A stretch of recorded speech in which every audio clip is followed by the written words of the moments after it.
Bonjour à tous, bienvenue à nouveau sur la chaîne Reset Info. Aujourd'hui, je vous montre comment réparer le Ghost Touch sur votre Xiaomi 17T Pro.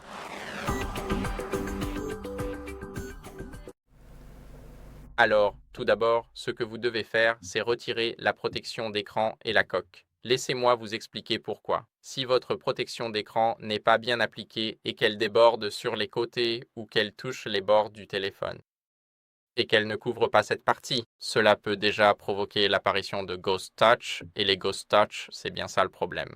Chaque fois que vous appuyez sur votre écran, il va simplement commencer à cliquer de façon aléatoire. Donc, par exemple, ici maintenant, il va juste spammer et c'est vraiment ce qu'on ne veut pas.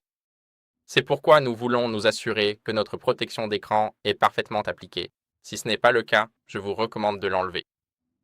Et pour la coque, si la coque recouvre la bordure, c'est-à-dire la partie sombre entre l'écran et le côté du téléphone, juste ici, cette ligne, si elle la dépasse et qu'elle touche, par exemple, si elle touche l'écran, je veux dire la coque, alors je recommanderais de l'enlever car elle interfère simplement avec le tactile. Et ce n'est pas ce que nous voulons. Voilà. Passons maintenant au nettoyage de notre écran à l'aide d'un chiffon en microfibre que j'ai justement ici. Nous voulons nous assurer de bien le nettoyer pour enlever toute poussière, humidité, et comme nous utilisons un doigt, pardon, pas les empreintes digitales, mais puisque nous utilisons le chiffon en microfibre, nous pouvons facilement nous débarrasser des traces de doigts. C'est ce que je voulais dire. Maintenant, après avoir passé le chiffon plusieurs fois sur l'écran, il est propre. Et ce que nous allons faire, c'est forcer le redémarrage de notre téléphone pour rafraîchir le système.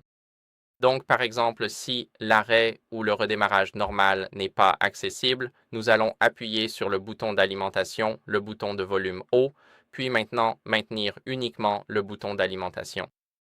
Nous allons donc continuer à le maintenir enfoncé pendant plus de 10 secondes jusqu'à ce que notre écran devienne noir et cela lancera le processus de redémarrage forcé. Maintenant que le téléphone est en train de redémarrer de force, nous pouvons relâcher. Et voilà, c'est essentiellement ce que nous devons faire ici, donc je vous retrouve dans un instant une fois que le redémarrage forcé sera terminé,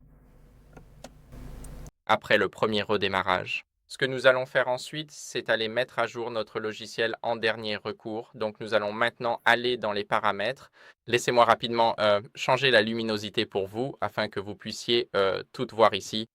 Ce que nous allons faire maintenant, c'est aller cliquer sur à propos du téléphone, puis appuyer sur HyperOS. Et là, je n'ai aucune nouvelle mise à jour disponible, mais si vous en avez, je vous recommande de les faire. C'est très important pour éviter d'avoir d'anciens bugs sur votre appareil. C'est tout pour aujourd'hui. J'espère que ça vous a plu. Si oui, likez, abonnez-vous et commentez. À la prochaine. Au revoir.